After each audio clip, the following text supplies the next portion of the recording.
नष्टप्रायेषु भद्रेषु नित्यं भागवत सेवया भगवते उत्तम श्लोके भक्ति भवति नैष्ठिकी। कृष्णाय वासुदेवाय देवकी नंदनाय च नन्दगोपकुमाराय गोविन्दाय नमो नमः। ज्ञानाञ्जनशलाकया चक्षुरुन्मिलितं येन तस्मै श्रीगुरवे नमः। श्रीचैतन्यमनोभीष्टं स्थापितं येन भूतले स्वयं रूप कदा मह्यं ददाति स्वपदान्तिकं। वन्देऽहं श्रीगुरु श्रीयुतापरमहरं श्रीगुरुं वैष्णवांश्च श्रीरूपं साग्रजातं सहगण रघुनाथान्वितं तं सजीवं साद्वैतं सावधूतं परिजनसहितं कृष्णचैतन्यदेवं श्री राधा कृष्ण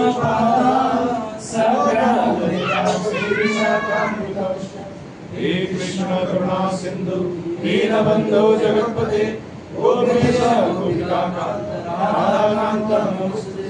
तप्त कांचन गौरांगी राधे वृंदावनेश्वरी विश्वभानुसुते देवी प्रणमामि हरिप्रिये। वाञ्छाकल्पतरुभ्यश्च कृपासिन्धुभ्यैव च पतितानां पावनेभ्यो वैष्णवेभ्यो नमो नमः। जय श्री कृष्ण चैतन्य प्रभु नित्यानंद श्री अद्वैत गदाधर श्रीवासादि गौर भक्तवृंद। हरे कृष्णा कृष्णा कृष्णा हरे हरे हरे राम राम राम हरे हरे। हरे कृष्णा कृष्णा कृष्णा हरे हरे हरे राम राम राम हरे हरे। हरे कृष्णा कृष्णा कृष्णा हरे हरे हरे राम राम राम हरे हरे। हरे कृष्णा। तो अंतर्राष्ट्रीय कृष्ण भावना संघ की ओर से सभी का आपके सायंकाल सत्संग में स्वागत है। तो सभी आगे आइए क्योंकि प्रसाद हमको बाद में देना है। प्रसाद की थाली रखने के लिए जगह मत छोड़िए बीच में। प्रसाद हम बाद में देंगे, जगह मत छोड़िए बीच में थोड़ा भी, ताकि आगे आने वाले भक्तों को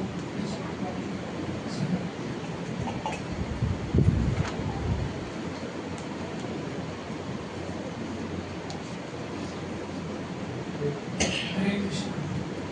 तो सबका स्वागत है आज के सायंकाल सत्संग में। तो हमारा परम सौभाग्य है, मेरी योग्यता तो नहीं है यहाँ पर बैठ के बोलने की आसन पर, लेकिन भगवान की सेवा समझिए, आप सबकी सेवा के रूप में मैं कुछ यहाँ पर भगवान के बारे में चर्चा करने का प्रयास करूँगा। भगवान के चरण में प्रार्थना करता हूँ ताकि मैं कुछ बोल सकूँ। तो हम देखते हैं कि जब नैमिषारण्य में जब कलयुग की शुरुआत होने से पहले शुरुआत होने वाली थी, तब सारे जो संसार के ऋषि मुनि क्या करते हैं, इकट्ठा होते हैं। कितना ऋषि मुनि इकट्ठा होते हैं? 88,000। कितना ऋषि मुनि होते हैं? 88,000 ऋषि मुनि एकत्र होते हैं। किस लिए? कलयुग में शांति लाने के लिए, कलयुग में शांति लाने के लिए 88,000 ऋषि मुनि क्या करते हैं, नैमिषारण्य में इकट्ठा होते हैं, ताकि कलयुग में हम शांति लाने के लिए यज्ञ करेंगे। तो कितने साल का यज्ञ करेंगे? 1000 साल। कितने? 1000 साल। अभी कलयुग की आयु कितनी है? कलयुग की आयु कितनी है? 100 साल की। कितनी? कलयुग की मनुष्य की उम्र कितनी है? 100 साल। लेकिन ये जो ऋषि मुनि कितने साल तक यज्ञ कर रहे थे? 1000 साल।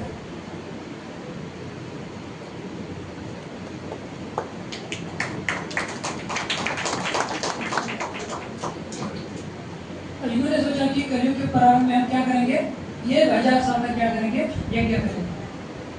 तो सारे ऋषि मुनि क्या कर रहे थे, यज्ञ कर रहे थे। तो एक दिन क्या हो गया कि उनको पता चला कि सुध गोस्वामी आ रहे। कौन आ रहे? सुखदेव गोस्वामी के शिष्य सुध गोस्वामी हमारे पास आ रहे। तो इन्होंने क्या किया कि सुध गोस्वामी आ रहे हैं तो हमको क्या करना है, सुध गोस्वामी बहुत सुंदर भगवान की क्या करते हैं, कथा करते हैं। तो हमको क्या करना है, सुध गोस्वामी से भगवान की क्या करना है, कथा सुनना है। अब देखिए ब्राह्मणों का धर्म क्या है, यज्ञ करना।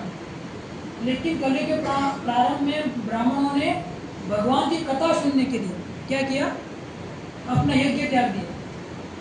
सोचा कि सुध गोस्वामी आएंगे और उनको पता चलेगा कि हम यज्ञ कर रहे हैं, तो क्या करेंगे, कथा करना बंद करेंगे। इसलिए उन्होंने क्या किया, जो नैमिषारण्य में जो ऋषि मुनि थे सबने बोला कि जाओ जाओ क्या करो, मिट्टी लेकर आओ। और जो यज्ञ कुंड बनाए गए थे सभी एक यज्ञ कुंड में क्या डाला गया, मिट्टी डाली। और मिट्टी डालने के बाद भी धुआं आ रहा था। तो बोला कि जल्दी चलो और क्या लेके आओ, पानी लेकर आओ। तो पानी डाला था, पूरा जो धुआं सब अग्नि क्या किया, बुझाया गया। और जैसे ही सुखदेव गोस्वामी आए और उन्होंने क्या किया, व्यासासन के ऊपर बिठाया, उनको क्या बोला कि हमको भगवान के बारे में सुनाइए। तो हम देखते हैं कि जो कलयुग के प्रारंभ में ब्राह्मणों ने क्या किया, अपने धर्म यज्ञ करना, भगवान की कथा सुनने के लिए क्या किया, त्याग दिया। तो हमको भगवान की कथा सुनने के लिए क्या करना चाहिए, समय निकालना चाहिए। क्योंकि हम देखते हैं कि नवदा भक्ति में सबसे पहले भक्ति कौन सी है, श्रवण करना, भगवान के बारे में सुनना। जब तक हम भगवान के बारे में सुनेंगे नहीं तब तक हमको कुछ क्या नहीं होगा, पता नहीं चलेगा। तो आज हम चर्चा करेंगे ऋषभ देव के बारे में। भगवान किसके बारे में, 5वें स्कंद में भगवान का अवतार हुआ ऋषभ देव भगवान। तो उससे पहले के स्कंद में हम देखते हैं कि ऋषभ देव के जो वंशज है उन्हें कौन है, ब्रह्मा जी का पुत्र कौन, मनु महाराज। ब्रह्मा जी का पुत्र कौन, मनु महाराज। तो मनु महाराज के 2 पुत्र हो गए। कौन है, प्रियव्रत और उत्तानपाद। पहला पुत्र कौन, प्रियव्रत, और दूसरा उत्तानपाद। अभी प्रियव्रत कौन थे, बड़े थे। और प्रियव्रत को बचपन में ही नारद मुनि का क्या हो गया, संग प्राप्त हो गया। तो सोचिए जिसका नारद मुनि का संग प्राप्त हो उसको तो कल्याण क्या है, होना ही है। देखते हैं नारद मुनि का दर्शन जिसको जिसको हुआ वो संसार से क्या हो गया, मुक्त हो गए। मतलब संसार के आसक्ति से क्या हो गया, वो मुक्त हो गए। तो प्रियव्रत को बचपन में ही नारद मुनि का क्या मिल गया, संग प्राप्त हो गया। तो प्रियव्रत महाराज ने सोचा कि मैं जंगल चला जाता हूँ। तो वो तपस्या करने के लिए चले, मैं गृहस्थ आश्रम स्वीकार नहीं करूंगा। तो ब्रह्मचर्य बनकर चले गए। अभी बचे कौन, उत्तानपाद। अभी उत्तानपाद ने विवाह किया और उत्तानपाद का पुत्र कौन हो गए, ध्रुव महाराज। तो सब लोग जानते हैं ध्रुव महाराज के चरित्र की। बचपन में ध्रुव महाराज कहाँ गए, भगवान की प्राप्ति करने के बाद 6 महीने में उन्होंने क्या किया, भगवान की प्राप्ति किया। तो ध्रुव महाराज के वंशज आते प्रचेता भट्ट। और सब जानते हैं कि दक्ष ने प्रचेताओं को क्या किया, जन्म दिया। तो जैसे ही दक्ष ने बोला कि आप लोग क्या करो, तपस्या के लिए चले जाओ। कहाँ चले जाओ, तपस्या के लिए चले जाओ। और जब आप तपस्या करके आएंगे तब तक मैं आप सबके लिए लड़की देख कर रखूंगा। आके क्या करो, शादी करो और संतान उत्पत्ति करो। और ये सब चले गए तपस्या करने के लिए। और जैसे ही तपस्या करके आ रहे थे तो कौन मिल गए उनको? कौन मिल गए? नारद मुनि मिल गए। और जैसे ही नारद मुनि मिल गए तो नारद मुनि ने उनको उपदेश दे दिया। जैसे ही वो व्हाइट कपड़े पहनकर आ रहे थे तो नारद मुनि ने उनको सैफरन पहना के वापस भेज दिया। फिर से वो कहाँ चले गए? जंगल में चले गए। तो यहाँ पर इनका वंश क्या हो गया? खत्म हो गया, क्योंकि सब लोग ब्रह्मचारी बन गए। तो इनका वंश क्या हो गया? खत्म हो गया। अभी हुआ क्या कि पृथ्वी के ऊपर राजा राज्य कौन करेगा? अभी उत्तानपाद के पुत्र ध्रुव महाराज हुआ प्रचेतागढ़। तो इनका अभी वंश तो आगे नहीं बढ़ा, अभी राज्य कौन करेगा? तो अभी चर्चा हुई कि उत्तम प्रियव्रत को क्या करना है? फिर से बुलाना है। तो सब लोग गए प्रियव्रत के पास।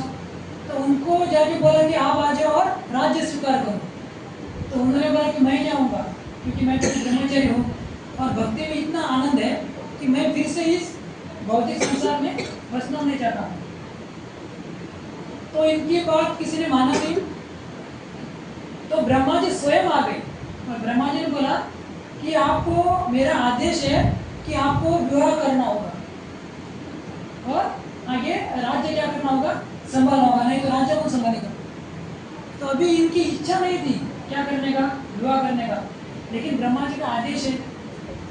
ये आदेश को सुनकर इन्होंने क्या किया? इन्होंने ब्रह्मा जी को बोला देखो मेरी कुछ इच्छा नहीं है, क्योंकि इनको भक्ति में इतना आनंद आ रहा था, इतना आनंद आ रहा था कि इनको भौतिक इसमें कुछ रुचि नहीं थी। ऐसा होता है जब कोई भक्ति में आगे चला जाता है तो सबसे पहले तो हम भक्ति क्यों करते हैं? शुरुआत में हमने भक्ति शुरू की थी किसके लिए? अरे भक्ति करेंगे नहीं तो हम नरक में जाएंगे। कहाँ जाएंगे? नरक में जाएंगे। नहीं तो हम अरे चलो जाएंगे, हम भगवान का नाम करेंगे, नाम जप करेंगे। समझो कोई शादी नहीं हो रहा है तो चलो मंदिर में जाएंगे, कुछ तो करके देखेंगे। किसी को जॉब नहीं मिल रहा है तो कोई भगवान की भक्ति करते हैं। लेकिन जब प्रियव्रत महाराज को क्या हो गया कि इतना आनंद आ रहा था, उनको इच्छा ही नहीं था गृहस्थ आश्रम स्वीकार करने का। लेकिन अभी ब्रह्मा जी का आदेश है तो आदेश को पालन करने के लिए उन्होंने क्या किया? गृहस्थ आश्रम स्वीकार किया। अभी प्रियव्रत की पत्नी कौन थी? बरिष्मती। तो इनका पुत्र हो गया अग्नि। इनका पुत्र कौन? अग्नि। और अग्नित की पत्नी कौन थी? पूर्वचित्ती। अग्नित की पत्नी कौन? ये अप्सरा है, उनका नाम है पूर्वचित्ती। और अग्नि और पूर्वचित्ती के पुत्र हुए नाभि। कौन हो गए? नाभि। और नाभि की पत्नी कौन थी? वीरू देवी। अब इन्होंने क्या किया कि बहुत साल हो गए इनको पुत्र प्राप्ति नहीं हुआ। क्या नहीं हुआ था? पुत्र प्राप्ति नहीं हो रही थी। तो इन्होंने क्या किया? तपस्या किया, यज्ञ वगैरह किए, तो इनको पुत्र प्राप्ति नहीं हो रहा। तो हम देखते हैं कि यदि इस संसार में कुछ प्राप्त करना है ना तो हमको क्या करना है? तपस्या करना है। क्या करना है? तपस्या करना है। बिना तपस्या के हमको कुछ प्राप्त नहीं होता है।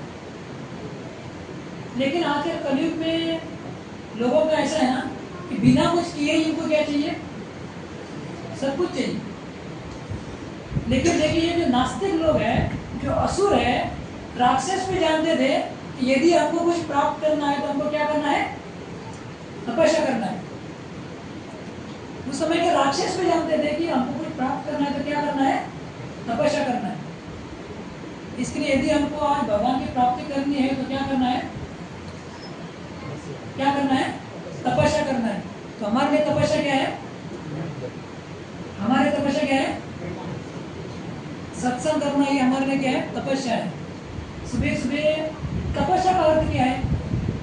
जो हमको करने में कष्ट होता है और करने की इच्छा नहीं होती है। क्या है? करने की इच्छा नहीं है और वो करने में क्या है? कष्ट है। जैसे कि सुबह सुबह उठना किसी को अच्छा लगता है क्या? लेकिन वो तपस्या है। क्यों? क्योंकि ब्रह्म मुहूर्त में उठना और भगवान की मंगल आरती करना, जपा करना, ये क्या है? तपस्या है। हम अलार्म लगाते हैं, एक अलार्म 5 होता है। एक अलार्म कितना होता है? 5 होता है। हम अलार्म उठने के लिए लगाते हैं, हमारा अलार्म से सारे बिल्डिंग के लोग उठ जाएंगे, लेकिन हम नहीं उठेंगे। ये हमारी क्या है? तपस्या है। सुबह से उठना अच्छा नहीं लगता है, लेकिन उठ के जो हम भगवान की भक्ति करते हैं, ये क्या है? तपस्या है। तो हमको क्या करना चाहिए? भगवान की जो प्राप्ति करना है तो हमको क्या करना है? तपस्या करना है। लोग कहते हैं कि अरे भगवान कुछ है नहीं है, भगवान है तो हमको दिखाओ। लोग ऐसे बोलते हैं ना, आप लोग रात दिन हरे कृष्णा करते हो, क्या आप लोगों ने भगवान को देखा है? ऐसे बोलते हैं। लेकिन देखिए कि हमको जो हम भगवान की भक्ति करते हैं, जो भक्त है उनको पता है कि भगवान कहाँ पर है, और वो आपस में भगवान को क्या करते हैं? देखते भी है। जो कोई अभक्त है उनको तो ये जो मूर्ति क्या दिखेगी, अरे ये तो मूर्ति है भगवान की। लेकिन जो वास्तविक जो भक्त होते हैं वो तो साक्षात भगवान का क्या करते हैं? दर्शन करते हैं। तो हम देखते हैं कि अरे भगवान है तो दिखाओ। देखिए भगवान ब्रह्मा जी 8वें स्कंद में ये करते हैं, क्या करते हैं? उदाहरण देते हैं। क्या करते हैं? भगवान को बोलते हैं कि भगवान बोलते हैं ब्रह्मा जी को, ब्रह्मा जी मैं तो सभी जगह पे हूँ, लेकिन सब लोगों को मैं प्रकट नहीं कैसे होता हूँ। तो ब्रह्मा जी बोलते हैं कि प्रभु आपको करने के लिए क्या करना होगा? तपस्या करना होगा, मेहनत करने को। क्या है? जैसे कि ब्रह्मा जी उदाहरण देते हैं कि लकड़ी में आग है। लकड़ी में क्या है? लकड़ी में आग है, लेकिन उसको जलाने के लिए हमको क्या करना है? माचिस से उसको क्या करना है? लगाना है। नहीं तो कोई सोचे कि अरे ये लकड़ी में आग है, तो कोई उसको कोयता लेके फोड़े, बोले कि इसमें तो आग ही नहीं है। हमने मेहनत तो किया, लेकिन जो आचार्यों ने बताया है उसके हिसाब से उनको मेहनत करना है। लोग भक्ति करने का मेहनत करते हैं, उनको लगता है कि हम लोग रात दिन मेहनत करते हैं। उनको लगता है कि हम अभी जो दापोली के एयरपोर्ट में नेक्स्ट फ्लाइट गोरखधाम से हमारी है, लेकिन ऐसा नहीं होता है। तो ब्रह्मा जी बोलते हैं कि अग्नि में क्या है? लकड़ी में क्या है? आग है, लेकिन उसको प्राप्त करने के लिए हमको क्या करना है? माचिस की तरह लगना है। जैसे कि अभी कोई बोले कि गाय में दूध है, गाय में क्या है? दूध है, तो कोई गाय को काटे और बोले कि इसमें दूध नहीं है। अभी इसको मेहनत तो किया, लेकिन गाय का दूध प्राप्त करने के लिए क्या करना पड़ता है? गाय को घास खिलाओ, बछड़े को लेके जाओ, और बछड़े को क्या करो? गाय के स्तन को लगाओ। उसके बाद गाय क्या करेगी? दूध छोड़ेगी, तब वो दूध क्या होगा? प्राप्त होगा। तो जिस तरह से आचार्य ने बताया गया है, उस तरह से हमको मेहनत करेंगे तो हमको भगवान क्या करेंगे? आसानी से प्राप्त हो जाएगा। लेकिन जो आचार्य ने बताया गया है उसके हिसाब से मेहनत नहीं करते, इसके लिए हम क्या है? हमको भगवान की प्राप्ति नहीं होती है। तो जैसे कि बोले कि जैसे ब्रह्मा जी उदाहरण लेते हैं, बोलते कि मिट्टी के अंदर क्या है? सब्जियां है, जैसे कि आलू है, तो कोई खोजे कि इसमें तो आलू ही नहीं है, तो इसमें आलू है, लेकिन उसको प्राप्त करने के लिए हमको क्या करना होगा? आलू को लगाना पड़ेगा, उसको पानी डालना पड़ेगा, तब जाकर हमको क्या होगा? आलू प्राप्त होगा। उसी प्रकार जिस तरह से आचार्य ने बताया गया है उसके हिसाब से हमको क्या करना है? मेहनत करना है। तुम देखते हैं कि असुरगण भी जानते थे यदि हमको कुछ प्राप्त करना है, कुछ शक्ति प्राप्त करनी है, तो हमको क्या करना है? तपस्या करनी है। तो मेरु देवी और नाभि और मेरु ने क्या किया? भगवान की आराधना की, लेकिन उनको पुत्र प्राप्ति नहीं हुआ। तो इन्होंने क्या किया कि ब्राह्मणों को बुलाए, ब्राह्मणों को बुला के क्या किया? यज्ञ करवाए। बोले कि मेरे लिए आप लोग यज्ञ करो और भगवान को क्या करो? प्राप्त करो, प्रकट करो। और ब्राह्मणों ने क्या किया? यज्ञ किया, और जैसे ही यज्ञ किए ब्राह्मणों ने, और भगवान क्या हो गए? भगवान क्या हो गए? प्रकट हो गए। भगवान विष्णु चतुर्भुज रूप में क्या हो गए? प्रकट हो गए। और जैसे ही भगवान प्रकट हो गए तो भगवान की ये जो पुरोहित थे जो यज्ञ कर रहे थे, उन पुरोहितों ने क्या किया? भगवान की स्तुति की। स्तुति करने के बाद ये जो पुरोहित थे इनको शर्म आने लगी, शर्मिंदा हो गए। किससे शर्मिंदा हो गए? कि भगवान ने पूछा कि आप लोगों को क्या चाहिए? तो इन्होंने बोला कि हमारे जो राजा है नाभि है, इनको क्या चाहिए, क्या चाहिए, पुत्र चाहिए। अभी ये जो पुरोहित थे जो यज्ञ कर रहे थे, इनको शर्म आ रहा था। क्यों? क्योंकि एक छोटी सी पुत्र प्राप्ति के लिए हमने क्या किया, भगवान को यहाँ पर बुलाया। तो बोलते हैं कि हे प्रभु, आप चाहे तो हमें क्या नहीं दे सकते हैं, आप चाहे तो हमें स्वर्ग भी दे सकते हैं, आप चाहे तो हमें मुक्ति भी दे सकते हैं, आप चाहे तो हमको क्या नहीं दे सकते, आप हमको वैकुंठ भी दे सकते हैं, लेकिन हम क्या मांग रहे हैं, पुत्र प्राप्ति मांग रहे हैं, पुत्र की प्राप्ति हम क्या कर रहे हैं, मांग रहे हैं। देखिए भगवान जब प्रकट होते हैं ना, तो हमको भगवान से क्या मांगना चाहिए, ये हमको क्या किया है, भक्तों ने क्या किया है बताया। स्वयं चैतन्य महाप्रभु है, स्वयं भगवान कृष्ण है, लेकिन जैसे ही वो कृष्ण का भक्त बनकर वो क्या करता है, अवतार लेते हैं। तो यहाँ पर जो विराजमान है कौन है, स्वयं कृष्ण है, और वो कौन है असल में, बलराम जी है। तो स्वयं कलयुग में क्या करता है, चैतन्य महाप्रभु और नित्यानंद प्रभु के रूप में आते हैं। किस लिए, भगवान को क्या देने के लिए, हरिनाम को देने के लिए। तो भगवान स्वयं क्या करते हैं, भक्त बनकर आते हैं। और उन्होंने क्या बताया कि भगवान से हमको क्या मांगना चाहिए।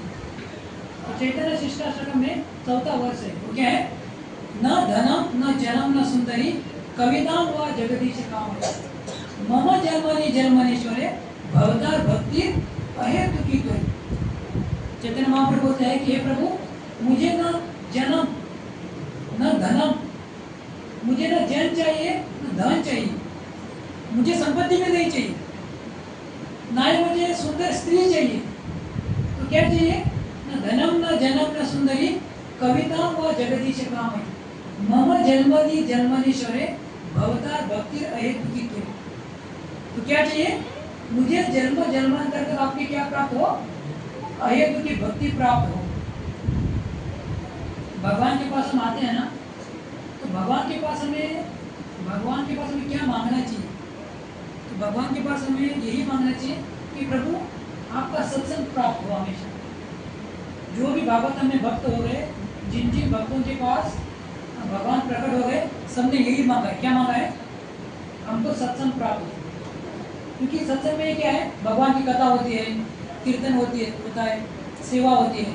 तो यही पर क्या है, आनंद है। तो चैतन्य महाप्रभु क्या मांग रहे हैं, मम जन्मनि जन्मनीश्वरे भवतार भक्ति रहे कि जन्म जन्मांतर तक मैं क्या कर सकूं, आपकी भक्ति कर सकूं। तो आगे हमारे भक्त हो गए, आचार्य हो गए, वो कौन है, भक्ति विनोद ठाकुर। तो भक्ति विनोद ठाकुर क्या मांगते हैं भगवान से कि जन्मों में मोही इच्छा यदि तो,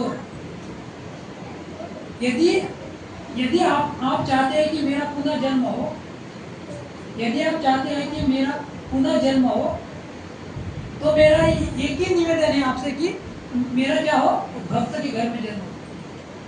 क्या हो, जन्म हो भी मोही इच्छा यदि तो भक्त ग्रहे जनि जन्म हो मोह। बोलते हैं कि हे प्रभु, यदि आप चाहते हैं कि मेरा पुनः जन्म हो इस संसार में, तो मेरे आपके चरणों में एक ही निवेदन है कि मेरा क्या हो, आपके भक्त के घर में जन्म हो। क्यों, ताकि मैं बचपन से आपकी क्या सकूं, भक्ति कर सकूं। तो आगे वो भगवान से निवेदन करते हैं कि कीट जन्म हो यथा तुया दास। क्या बोलते हैं कि हे प्रभु, यदि मुझे कीड़े का जन्म भी प्राप्त हो तो मुझे क्या है, स्वीकार है। यदि आप मुझे कीड़े का जन्म भी देते हो तो मुझे कोई प्रॉब्लम नहीं है। कीट जन्म हुई यथा तुया दास बहिर्मुख ब्रह्म जन्मे नायास। बोलते हैं कि यदि आप मुझे ब्रह्म का पद भी दे रहे हो, ब्रह्म के रूप में भी जन्म दे रहे हो, लेकिन अपने भक्ति से दूर, तो मुझे वो जन्म नहीं चाहिए। ऐसा जन्म क्या करना है कि हमारे जीवन में सब कुछ है, धन है, संपत्ति है, सब कुछ है, लेकिन हम भक्ति नहीं कर रहे, तो क्या काम कर। भक्ति ठाकुर बोलते हैं कि कीट जन्म हुई, यदि आप मुझे गटर में कीड़े का जन्म भी देते हो तो मुझे वो, मैं क्या करूँगा, खुश होकर उसमें मैं रहूँगा। लेकिन यदि आप मुझे ब्रह्म के रूप में भी जन्म देते हो, लेकिन भक्तों से दूर, तो मुझे नहीं चाहिए। भक्त भगवान से यहाँ तक प्रार्थना करते हैं कि हे प्रभु, यदि आप मुझे नरक में भी डालते हो तो मुझे डाल दीजिए, मुझे प्रॉब्लम नहीं।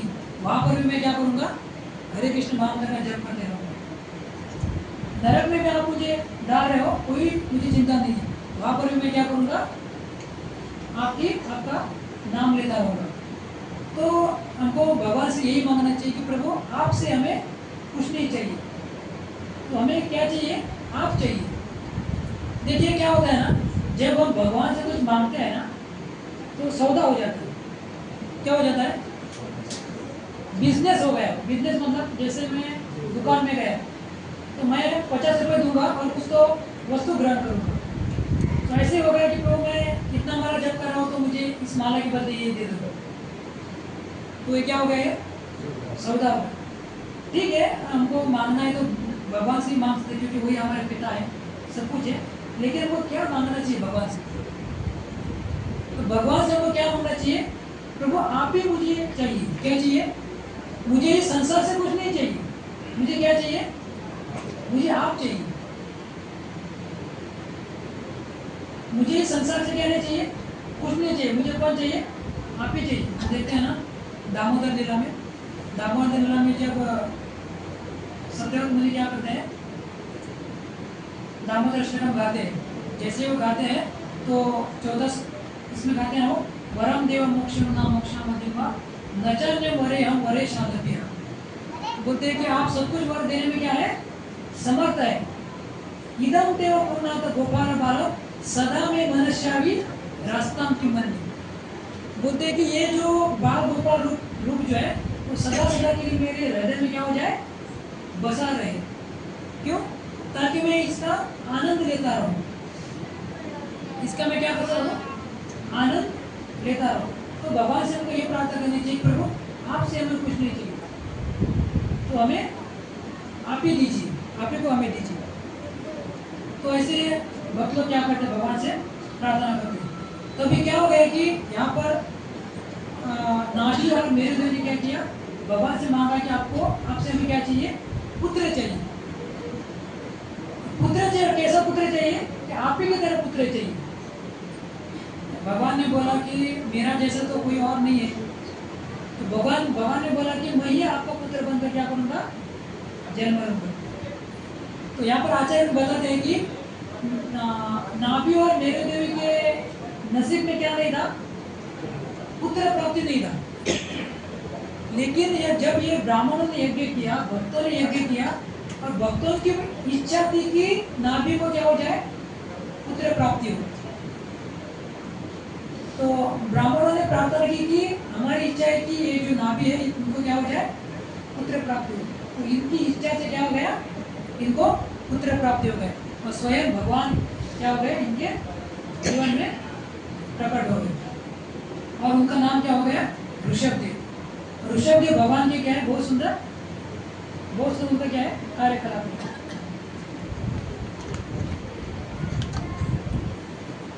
जब ऋषभदेव भगवान का क्या हो गया, अवतार हो गया, तो अभी देखते हैं कि भगवान का जब अवतार होता है तो साधारण नहीं होता है। तो भगवान बोलते हैं ना, जन्म कर्म जमे दिव्यम योगम वे व्यक्ति तत्वतः त्यक्त्वा देह पुनर्जन्म नैति मामेति सो अर्जुन। हे अर्जुन, मेरा जन्म कर्म क्या है, दिव्य है। इसको भौतिक दृष्टि से, भौतिक बुद्धि से इसको क्या नहीं कर सकते, कोई समझ नहीं सकता है। तो ऐसे ही भगवान ऋषभदेव के क्या है, जो चरित्र क्या है, अद्भुत है। और जब ऋषभदेव इतने सुंदर थे और उनके जो हाथ में और चरणों में क्या थे, भगवान के अलग अलग क्या थे, चिन्ह थे। और ये इतने सुंदर जब बड़े हो गए तो इतने सुंदर ये करने लगे कि सारी जो प्रजा थी इनको क्या कर रही थी, प्रेम कर रही थी। और इनके जो राज्य है, इनको देखकर क्या हो गया कि देवराज इंद्र भी क्या कर रहे थे, ईर्ष्या कर रहे थे। देवराज इंद्र भी क्या कर रहे थे, ईर्ष्या कर रहे थे। तो देवराज इंद्र ने क्या किया कि वर्षा करना बंद कर दिया। वर्षा करना क्या कर दिया, बंद कर दिया। तो अभी ऋषभदेव कौन थे, भगवान के अवतार थे। तो इनको पता चला कि इंद्र क्या कर रहा है, मेरे से ईर्ष्या कर रहे हैं। तो वो थोड़ा मुस्कुराए। लेकिन ऋषभ देव की कृपा से उन्होंने क्या किया, अपनी शक्ति से क्या किया, पूरे पृथ्वी के ऊपर क्या किया उन्होंने, वर्षा करवाई। तो इतने महान ये थे, राजा थे। और ये क्या हो गए बाद में, भगवान के अवतार तो थे ही, लेकिन वो साधारण क्या कर रहे थे, वो साधारण जीव की तरह क्या कर रहे थे, आचरण कर रहे थे। जैसे हम देखते हैं ना, भगवान कृष्ण का भी अवतार होता है, लेकिन भगवान कृष्ण जो अवतार लेते हैं, सांदीप मुनि के पास क्या करते हैं, पढ़ाई करने के लिए जाते हैं। भगवान बोलते हैं कि वेदाहम संतितानि वर्तमान अर्जुन। भगवान बोलते हैं कि वेद क्या करते हैं, मेरे अंदर से प्रकट होते हैं। लेकिन वही भगवान क्या करते हैं, सांदीप मुनि के पास क्या करते हैं, पढ़ाई करने के लिए जाते हैं। तो भगवान क्यों जाते हैं कि भगवान अपने आचरण से क्या करते हैं, संसार को क्या करते हैं, सिखाते हैं। तो उसी प्रकार ये जो ऋषभदेव भगवान था, उनका भी कार्यक्रम क्या था, दिव्य था। आगे चलकर ये ऋषभदेव भगवान अपने इतने विरक्त हो गए कि वो शरीर के ऊपर क्या नहीं करते थे, वस्त्र नहीं पहनते थे। शरीर के ऊपर क्या नहीं करते थे, वस्त्र नहीं पहनते थे, निर्वस्त्र होकर क्या करते थे, घूमते थे। और जो वो खुद का टट्टी छोड़ते थे, उसके ऊपर क्या करते थे, सोते थे। उसके ऊपर क्या करते थे, सोते थे।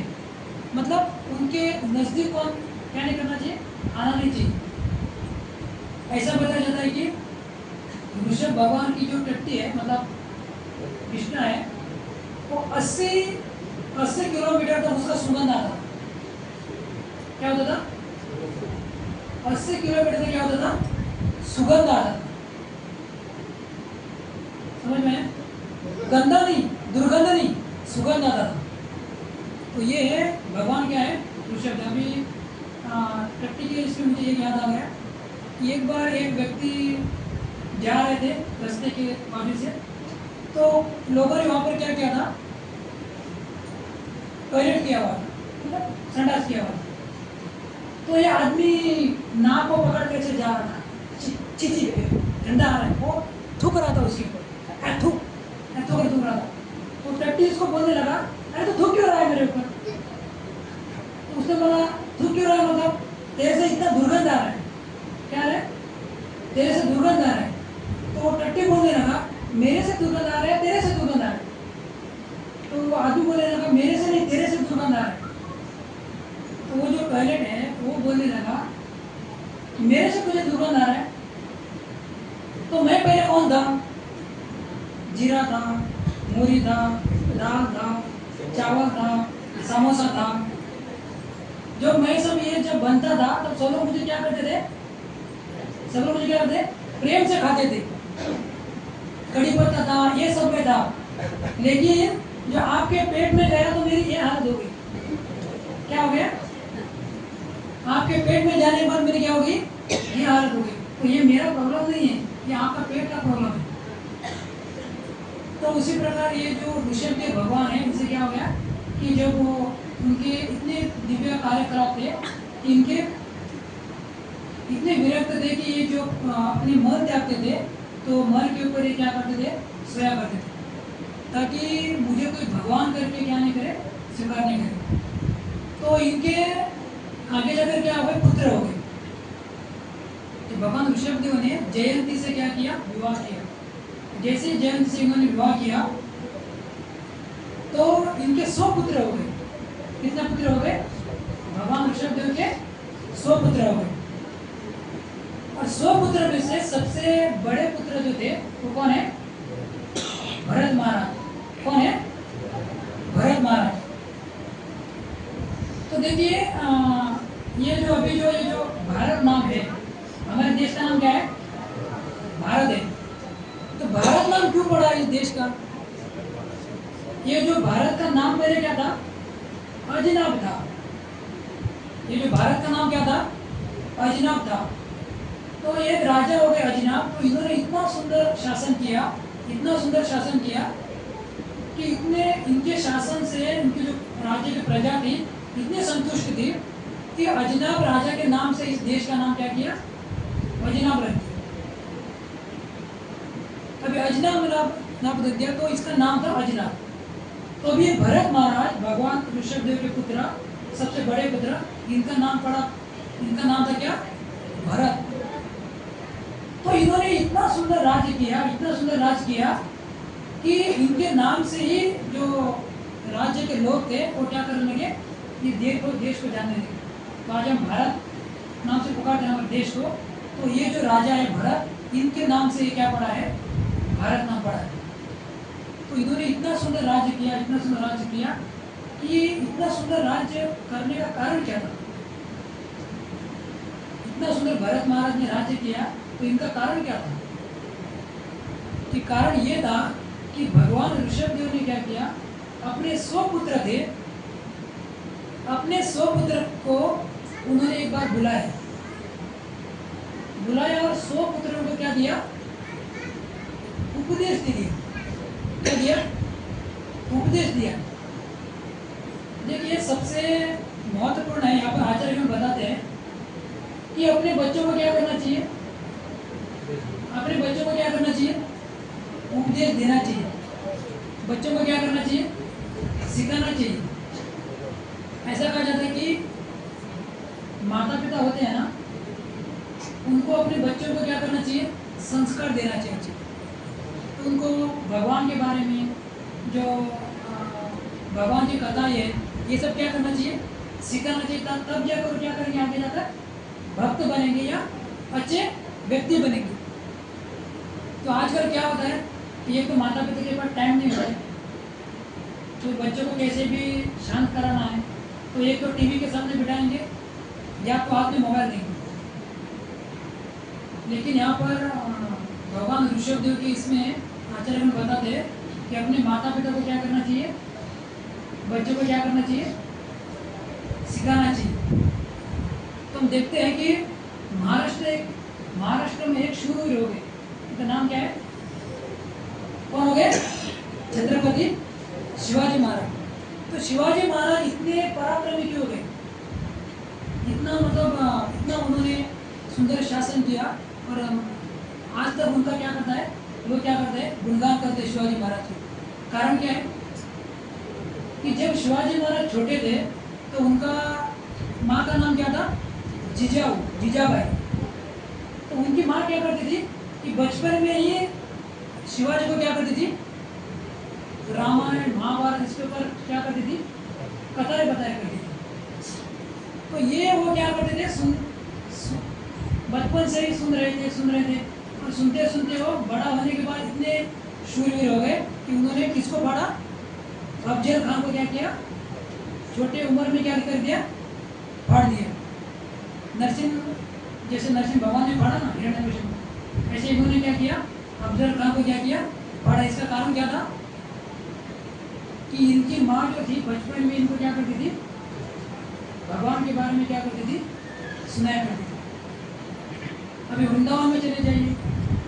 वृंदावन में जब भगवान कृष्ण छोटे थे तो माँ यशोदा भी भगवान कृष्ण को क्या करती थी? भगवान की कथाएं क्या करती थी? सुनाया करती थी। और भगवान भी ऐसा सुनते थे कि मुझे कुछ पता ही नहीं। तो माता ऐसा बोलते हाँ हाँ हाँ। भगवान भी माता यशोदा से क्या करते थे? सुनते रहते थे। ऐसे कई बार माता यशोदा क्या करती थी? भगवान को रामायण के बारे में क्या करती थी? सुनाया करती थी।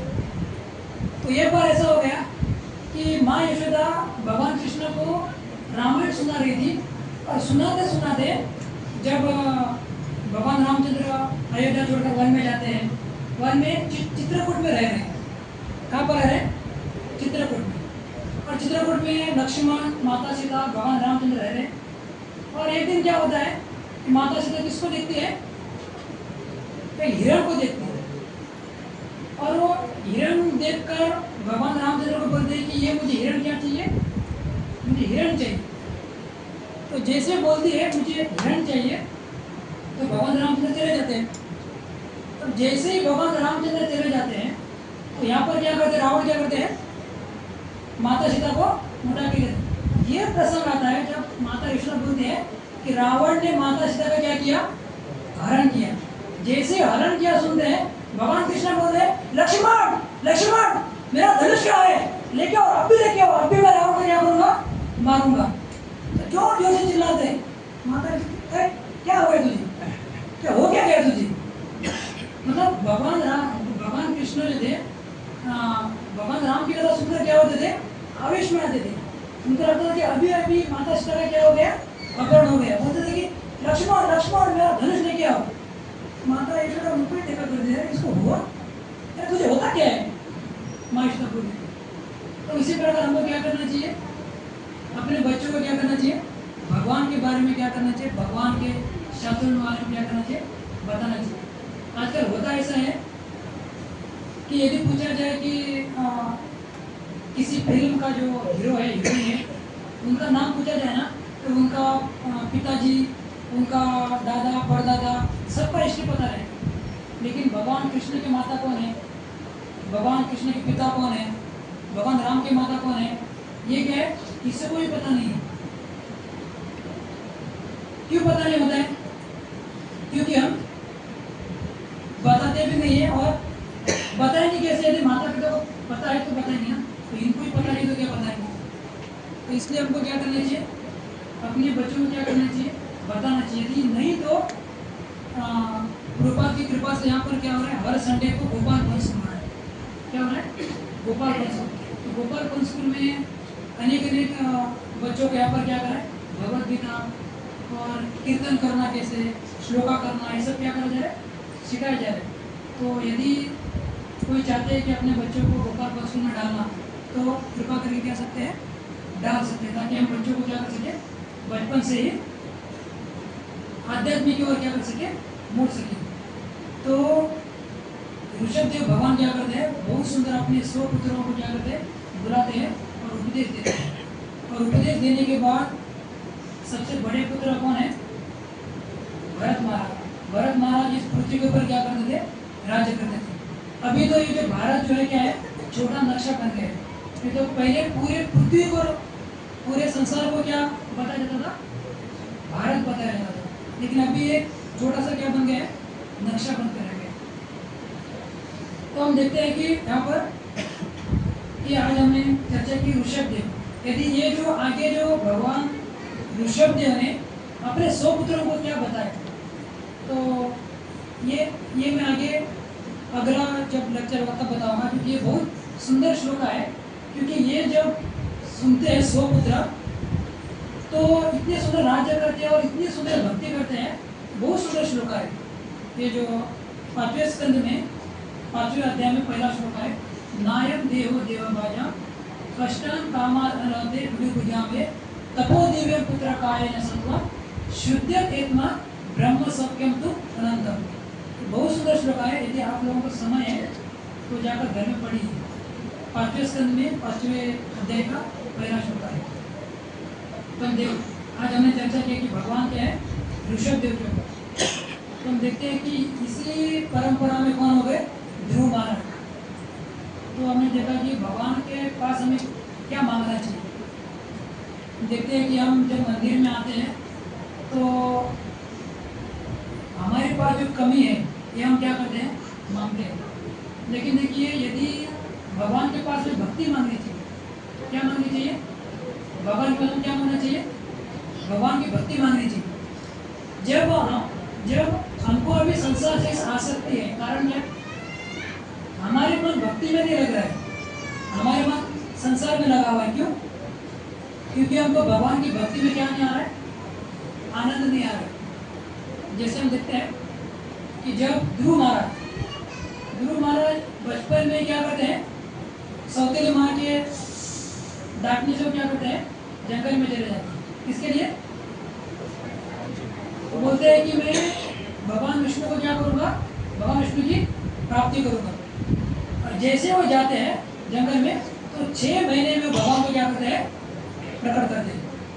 6 महीने में जैसे ही अभी 5 साल के बालक हैं, तो 6 महीने में उन्होंने भगवान को क्या किया, प्रकट किया। और गए किस लिए थे? सौतेली माँ ने बोला था, यदि आपको राज्य सिंहासन पर बैठना है तो आपको क्या करना होगा, मेरे गर्भ से जन्म लेना होगा। यदि आपको मेरे गर्भ से जन्म लेना है तो आपको क्या करना है, भगवान विष्णु की तपस्या करनी होगी। यदि भगवान विष्णु आपकी तपस्या से प्रसन्न होंगे तब क्या होगा, वो आपको राज्य नहीं दे सकते, वो आपको मेरे गर्भ से क्या कर सकते हैं, जन्म दे सकते हैं। तो ध्रुव महाराज आ गए और अपनी माँ के पास आ गए, सुनीति के पास, और पूछा कि मुझे राज्य प्राप्त करना है, तो मुझे क्या करना है। तो उन्होंने बोला कि जंगल में आपको जाना होगा, तो मुझे ऐसा राज्य चाहिए कि आप ये जो उत्तानपाद है उनके पिताजी का राज्य नहीं। उनके पिताजी कौन है? मनु महाराज। मनु महाराज के भी राज्य नहीं, मनु महाराज का पिताजी कौन है? ब्रह्मा जी। तो मुझे ब्रह्मा का भी राज्य नहीं, मुझे ब्रह्मा जी का भी क्या चाहिए? बड़ा राज्य चाहिए। तो मैं अभी निकल रहा हूँ। तो 5 साल में ध्रुव महाराज घर से निकल जाते हैं। किसके लिए निकल जाते हैं? राज्य प्राप्त करने के लिए। कौन सा राज्य चाहिए? ब्रह्मा जी से भी बड़ा राज्य चाहिए। 6 महीने में जब भगवान प्रकट होते हैं तो भगवान विष्णु बोलते हैं कि आपको क्या चाहिए? ध्रुव महाराज बोलते हैं कि मुझे कुछ नहीं चाहिए। ध्रुव महाराज एक श्लोका बोलते हैं कि स्थानाभिलाषी तपस्वी स्थितो हम, बोलते हैं कि स्थानाभिलाषी, स्थान अभिलाषी, मैं स्थान की अभिलाषा से मैं क्या किया था? यहाँ पर आया था। स्थानाभिलाषी मतलब मुझे ब्रह्मा जी से भी बड़ा स्थान चाहिए, इसकी अभिलाषा से मैं आया था। स्थानाभिलाषी तपस्वी स्थितो हम, इसलिए मैं तपस्या करने के लिए आया था। त्वं प्राप्तो देवम मुनीन्द्र गुह्यम, तो मुझे आप प्राप्त हो गए। और आप कैसे है? बड़े बड़े मुनि हैं, तपस्वी हैं, इनको भी आप प्राप्त नहीं होते। स्थानाभिलाषी तपस्वी स्थितो हम, त्वं प्राप्तो देवम मुनीन्द्र गुह्यम, काचन विचनम अपि दिव्य रत्नम, बोलते क्या है? मैं तो कांच के टुकड़ा प्राप्त करने के लिए आया था, लेकिन मुझे क्या मिल गया? काचन विचनम अपि दिव्य रत्नम।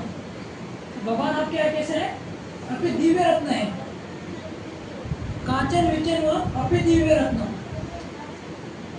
वरेण्य याचक, तो आपको छोड़कर मैं और क्या मांग सकता हूँ? मेरे जैसा और मूर्ख कौन होगा जो आप जैसे इस हीरे को प्राप्त छोड़कर मैं क्या कर रहा हूँ? भौतिक वस्तु मांग रहा हूँ। तो इसलिए हमको क्या करना चाहिए? जब वो भगवान के पास आते हैं तो भगवान से हमको यही प्रार्थना करना चाहिए कि आपके क्या प्राप्त हो? भक्ति प्राप्त हो। जब तक हम भगवान की भक्ति नहीं करेंगे तब तक हमको भगवान के प्रति जो प्रेम प्रकट नहीं होगा, तब तक हम इस संसार में क्या नहीं हो पाएंगे? सुखी नहीं हो पाएंगे। अभी तक हमारा प्रेम कहाँ तक है? हमारा प्रेम पत्नी के प्रति है, बच्चों के प्रति है, धन के प्रति है, कंपनी के प्रति है, मोबाइल के प्रति है। ये तो प्रभु जी बोल रहे थे मोबाइल मतलब आत्मा है। अभी क्या हो गया? आत्मा हो गया है। सब कुछ हम छोड़ सकते हैं लेकिन मोबाइल हम कभी नहीं छोड़ते। तो ये सबकी आसक्ति से हमको क्या करना है? मुक्त होना है। और जब तक हम ये सब आसक्ति से मुक्त नहीं होंगे तब तक हम क्या नहीं हो पाएंगे? भगवान के पास नहीं जा पाएंगे। छोटी सी आसक्ति भी हमारे यहाँ पर रहेगी ना संसार में, तो हमको बार बार यहाँ पर क्या करना पड़ेगा? जन्म लेना होगा, बार बार जन्म लेना होगा। तो ये आसक्ति से मुक्त हम कब हो जाएंगे? जब भगवान के बारे में बार बार हम क्या करेंगे? श्रवण करेंगे। बार बार भगवान का श्रवण करने से हम क्या कर पाएंगे? कीर्तन कर पाएंगे। कीर्तन से क्या कर पाएंगे? भगवान का मनन कर पाएंगे। तो ये करते करते हम क्या कर पाएंगे? भगवान के प्रति प्रेम प्रकट करेंगे। तो इस तरह से हमको क्या करना चाहिए? ज़्यादा से ज़्यादा भगवान का श्रवण करना चाहिए। हरे कृष्णा कृष्णा कृष्णा हरे हरे, हरे राम